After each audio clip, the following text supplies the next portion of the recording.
Final opinion poll में हमने कई सवाल पूछे, उसके जवाब है प्रधानमंत्री का क्या इंपैक्ट होगा, ममता का क्या इंपैक्ट होगा, कई सारे सवाल पूछे। लेकिन अब एक बहुत बड़ा सवाल, और वो सवाल यह है नंदीग्राम को लेकर। कौन सी पार्टी अभी नंदीग्राम सीट जीत रही है? इस सवाल का जवाब हर कोई जानना चाहता है, और इस सवाल का जवाब यहां पर हम आपको देने जा रहे हैं। देखें, TMC 46%, BJP 36%, Congress left plus ISF 10%, और कह नहीं सकते 7.9%। लेकिन कह नहीं सकते, अब यह बड़ा इंटरेस्टिंग है। क्यों? क्योंकि हमने एक सर्वे किया था 6 दिन में नंदीग्राम का मूड कितना बदला, यह देखें। अब आप इस चीज को समझें। आप नंदीग्राम का जो मूड बदला है, 19 मार्च और 24 मार्च टीएमसी 50% था, 46% हो गया 24 मार्च में। बीजेपी 40% था, अब 36% हुआ, कम वहां पर भी हुआ है। कांग्रेस का 1% बढ़ा है, लेकिन कह नहीं सकते ये 19 मार्च को नहीं था और 24 मार्च को है। मैं सीधे चलूंगा, पहले क्विक रिएक्शन शिव से लूंगा, और उसके बाद हमारे पास खास मेहमान जो जुड़ चुके हैं, बीजेपी के एक और नेता। शिव, 19 मार्च को कह नहीं सकते कोई नहीं कह रहा था, मतलब ऐसा तो कुछ था ही नहीं, लेकिन ये बहुत बड़ा शिफ्ट हुआ है। ये क्या क्या दर्शा रहा है, इसका मतलब क्या है? देखिए, मुझे लगता है कि कहीं ना कहीं वोटर सोच रहे हैं कि स्पेशली जो non BJP non TMC voters हैं, वो सोच रहे हैं कि वो किस साइड वोट डालेंगे। इवन दो कांग्रेस का बढ़ता शेयर है, बट आप देखेंगे जो ओवरऑल ट्रेंड है, even though last opinion poll में था, इसमें भी जो वो ये है कि टीएमसी आगे, काफ़ी ज़्यादा आगे है इस सीट पे स्पेशली जी। एंड उससे क्या फ़र्क पड़ रहा है कि ये जो और वोटर्स है वो इन्फ्लुएंस हो रहे हैं उन मेजर चंक से जो एक साइड एक तरफा जा रहे हैं, जो पहले एक हमारे पैनलिस्ट ने भी नहीं, लेकिन आपको ये लग रहा है फिर ये इन्फ्लुएंस तो टीएमसी की तरफ भी जा सकता है? जी, और टीएमसी की तरफ ज़्यादा जाते हुए दिख रहा है, वही मैं कह रहा हूँ। अभी रेस में टीएमसी आगे दिख रही है। अच्छा, मैं सीधे चलूंगा। जॉन बारला साहब इस वक्त हमारे साथ है, बीजेपी के सांसद हैं। सर, आपका स्वागत है। आपका स्वागत है सर। मैं आपसे एक चीज जानना चाहूंगा, नंदीग्राम का अगर जिक्र करें तो नंदीग्राम साख की लड़ाई है ममता दीदी के लिए, लेकिन वहां पर एक तरफ टीएमसी के नेता कहते हैं हम 1 लाख वोट से ज्यादा जीतेंगे, लेकिन ये जो सर्वे कह रहा है, वो सर्वे कह रहा है कि आप जीत नहीं रहे हैं, बल्कि आपका जो परसेंटेज है वो भी कम होता जा रहा है, वोट शेयर परसेंटेज भी कम होता जा रहा है। देखिए, इसमें बहुत सारा टीएमसी कार्यकर्ता डरा हुआ है। ये जो आप लोग सर्वे कर रहे हैं, जो भी आप पूछताछ कर रहे हैं, वो डर से नहीं बोल पा रहे हैं कि नहीं, अगर वो उसको बोलना ही पड़ेगा क्योंकि टीएमसी जीत रहा है।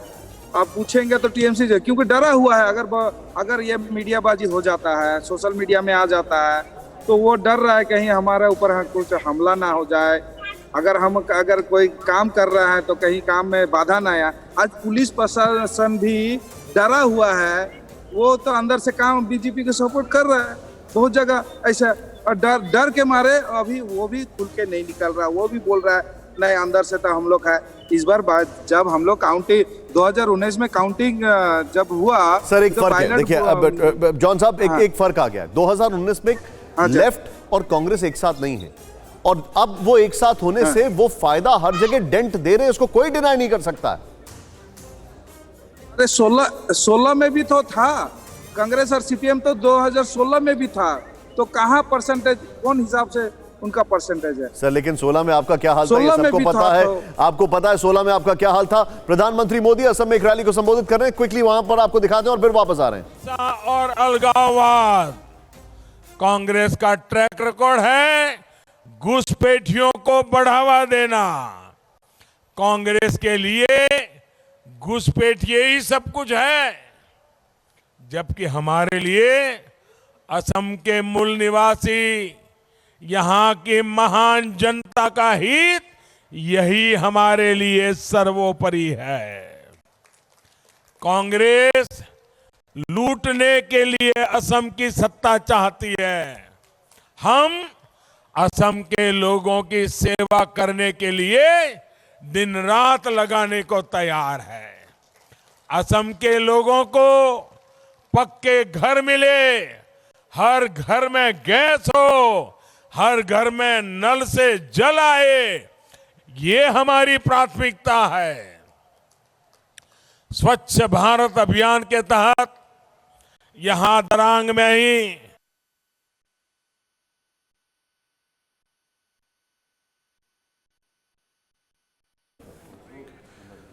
असम के विकास में तेजी आएगी, प्रधानमंत्री मोदी ने कहा। और प्रधानमंत्री की मोदी बैक टू बैक हर जगह चल रही है। और सीधे हम वापस आ रहे हैं अपने ओपिनियन पोल पर। कौन सी पार्टी अभी सिंगूर सीट जीत रही है, ये बड़ा सवाल हमारे सामने। कौन सी पार्टी सिंगूर जीत रही है? TMC 43%, BJP 34%, Congress left ISF 9.1%, कह नहीं सकते 12% से ज्यादा, ये कह नहीं सकते, एक बहुत बड़ा फैक्टर है यहां पर। लेकिन इसके बाद एक बड़ा रोचक सवाल है और इस सवाल को जरा ध्यान दें। मुख्यमंत्री के रूप में ममता बनर्जी के कामकाज को कैसा मानते हैं आप? अच्छा 57%, खराब 43%, ये बड़ा स्ट्रेट आंसर है। अच्छा खराब। और शिव मेरे साथ है। शिव कह नहीं सकते, किसी ने कुछ नहीं कहा इसमें? मैंने देखा इसमें किसी ने नहीं कहा है, या तो अच्छा बता रहे हैं या खराब बता रहे हैं। जी, एंड काफ़ी क्लैरिटी है इस सीट पे कम से कम। एंड इस सीट पे शायद एक बीजेपी की थोड़ी सी इशू भी आ गया था उनके कैंडिडेट जब कॉल आउट हुए थे।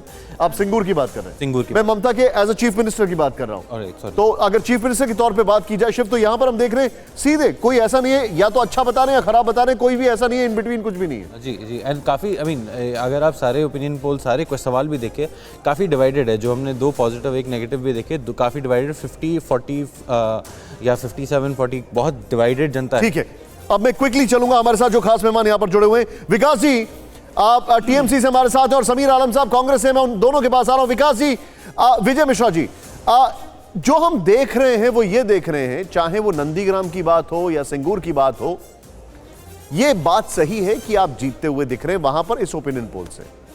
लेकिन ये कोई डिनाई नहीं कर सकता है कि कह नहीं सकते, एक बहुत बड़ा फैक्टर है। मतलब ऐसे बहुत सारे लोग हैं जो डरे हुए हैं, जो बोलना नहीं चाह रहे हैं। क्या ये आपके लिए चिंता का विषय नहीं है? सबसे बड़ी बात क्या है कि हम पूरी तरह आश्वस्त हैं, क्योंकि हमारी सरकार ने विगत 10 वर्ष से जो कार्य किए हैं बंगाल में विकास के लिए, अपने जो हम लोगों ने जो वादा किया था चुनाव के पहले, उस वादों को हम लोगों ने पूरा किया। हमारी सरकार जो है जन्म से लेकर के मृत्यु तक विभिन्न प्रकल्प, 67 प्रकल्प के माध्यम से जो हम सुযোগ सुविधा उपलब्ध कराए यहाँ के लोगों के लिए, यहाँ की आवाम के लिए, यहाँ की जनता के लिए। और अभी जो है केंद्र सरकार जितने भी वादे किए थे बीजेपी की पार्टी ने, उन्होंने 15% भी उन वादों को पूरा नहीं किया। और गैस का दाम जो 1000 रुपया हो गया, पेट्रोल का दाम लगभग 100 रुपया, गैस आपका डीजल का भी दाम लगभग 100 के आसपास, और 2 करोड़ प्रति वर्ष नौकरी देने का वादा, 15 लाख रुपया करके प्रत्येक बैंक के अकाउंट होल्डर के खाते में देना, जितनी भी सरकारी संस्थाएं हैं उनको बेच देना, ये जो स्थिति है। और बंगाल का 50,000 करोड़ रुपया जो जीएसटी के, उससे ज्यादा रुपया हम पाते हैं। विजय जी, आप अपने लिए ट्रैप खुद ही तैयार कर लेते हैं। विजय जी, आप अपने लिए ट्रैप खुद ही तैयार कर लेते हैं। अब आप मुझे बताइए, आपने कितना पेट्रोल पे, आपने पेट्रोल डीजल पे कितने रुपए कम किए? 1 रुपए, शगुन का 1 रुपए। आप कम कर सकते थे, आपने क्यों नहीं किया? नहीं, आपने बीजेपी की तो बात कर दी। अगर आप देखिए, आप इश्यूज गिना रहे, मैं तो आपसे कुछ और बात कर रहा था, आप कहीं और चले गए। चलो उसी पे बात कर लेते। आपने शगुन का 1 रुपया क्यों कम किया? आप कर देते 10 रुपए कम। चुनाव भी था, मौका भी था, दस्तूर भी था।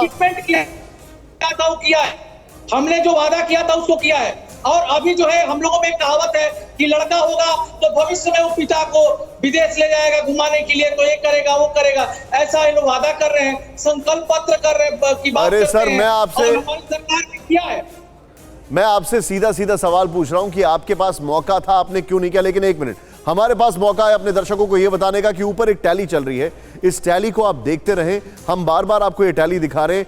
6 बजे इस टैली में सीटें भी आना शुरू हो जाएंगी हमारे ओपिनियन पोल में। कांग्रेस के नेता मेरे साथ जुड़ चुके हुए हैं। समीर आलम साहब, आप लोग कई जगह बहुत अच्छी फाइट दे रहे हैं, बट देश की सबसे पुरानी पार्टी सिर्फ फाइट दे रही है। नहीं, फाइट होगी तभी तो जीतेंगे। और मैं टीएमसी के प्रवक्ता की बात सुन रहा था, वो कह रहे थे कि हमने जो काम किया है, अगर आपने काम किया है तो आपके नेता आपके पार्टी को छोड़कर क्यों जा रहे हैं, इसका जवाब दे दे। और जैसा कि आपने मेरा जो जवाब था, सवाल था, वो आपने ही पूछ लिया कि केंद्र सरकार, मैं मानता हूं कि उनका जालिमाना रवैया है, वो हिटलरशाही करते हैं। 1 रुपया कम करके आपने बंगाल का कौन सा भला कर दिया? आप चाहते तो और भी कम कर सकते थे। और रही बात, वैसे आप मुझे बता सकते हैं कि आपने राजस्थान में कितना कम किया है? हेलो, हाँ, आवाज नहीं आई शायद आपको। राजस्थान में आपने कितना कम किया है? नहीं, बात बंगाल की हो रही है, आप राजस्थान जा रहे हैं। पहले कोई बात बंगाल की बात कर लीजिए, वरना मैं पूरे देश में जाऊंगा। ठीक है, नहीं वो देश में तो गलत हो ही रहा है, मैं आपकी बात से सहमत हूं, देश में गलत हो रहा है, बिल्कुल सहमत हूं मैं आपकी बात से। कल एक रिपोर्ट आई जिसमें लोगों ने कहा कि वो कल एक रिपोर्ट आई, और ये मैं बीजेपी के जो नेता हैं उनसे सवाल पूछूंगा, लोगों के सिलेंडर के दाम इतने बढ़ गए कि वो लकड़ी पर वापस आ गए। नहीं, ये अच्छे दिन है देश के, जिन्होंने कहा था कि 30 रुपए लीटर होगा तेल, आज 100 रुपए लीटर है। अच्छा चलिए, मैं अपना सवाल आपसे एक बार फिर पूछ रहा हूं, मैं आपसे सवाल ये पूछ रहा हूं कि आप लोग डायरेक्टली कहीं पर नंबर 1 और 2 में नहीं दिख रहे, नंबर 3 पर क्यों दिख रहे हैं हर जगह? देखिए, ये आप अगर जनता से ये पूछेंगे कि प्रधानमंत्री ना मोदी या दीदी, तो वो जवाब क्या देंगे? अगर आप पूछिए उनसे कि जोट या फिर बीजेपी या टीएमसी, तब आपको जवाब मिलेगा। मैंने आपके सर्वे को भी देखा है और बाकी चैनलों को भी देख रहा हूं। जब आप बात दो लोगों की करेंगे तो उन दोनों में बात होगी, आप तीसरों को पूछिएगा तब तो।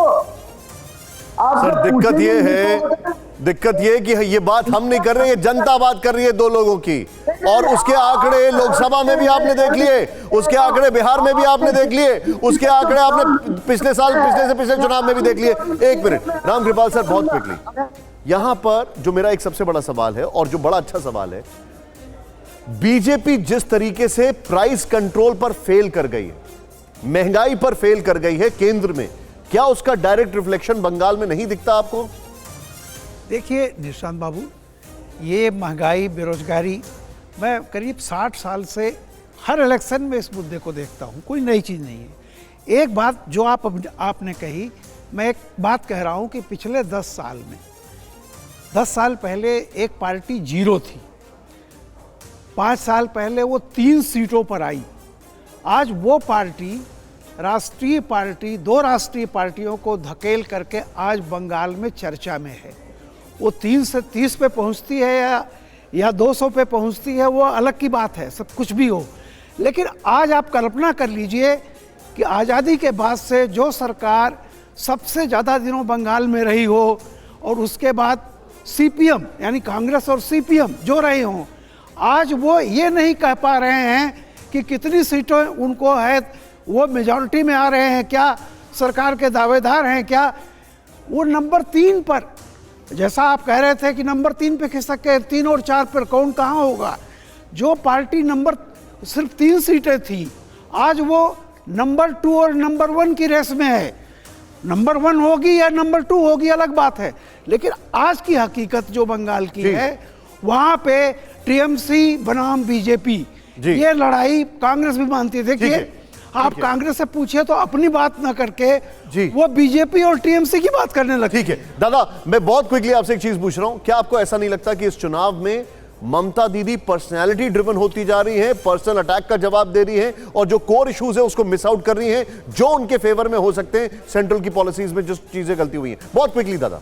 क्विकली मैं यही बताऊंगा कि ये चुनाव हो गया कि ममता और नो ममता, ममता को लाना, ममता को हटाना। सही बात है। और मोदी जी खुद ममता जी का नाम लेके जैसे बोल रहे हैं, जैसे दिल्ली का चुनाव में मैं देखता था, लोकसभा चुनाव के दौरान राहुल गांधी हो, कोई भी नेता हो, सीधी अटैक था मोदी जी के ऊपर जी। तो मोदी जी को नेता तो मेरे ख्याल में अपोजिशन बनाया था, तो अभी मोदी के ऊपर इतना अटैक हो गया पर्सनल तौर पे नाम देके जी, तो दीदी तो अपने आप ही एक महत्व पॉइंट। लेकिन अभी मैं अपने दर्शकों को बता दूं, हमारा जो सर्वे आया है ये कहानी की शुरुआत है, क्योंकि ओपिनियन पोल में यहां पर ऊपर हम आपको दिखाने वाले हैं 0-0 की टैली, जो कि 6 बजे सीटों के साथ आएगी, और ये आएगी सीटों के साथ कहां पर किसको कितनी सीटें मिल रही हैं। ओपिनियन पोल TV9 भारतवर्ष पर कहीं मत जाइए, बने रहिए हमारे साथ। एक छोटे से ब्रेक के बाद वापस लौट रहे हैं।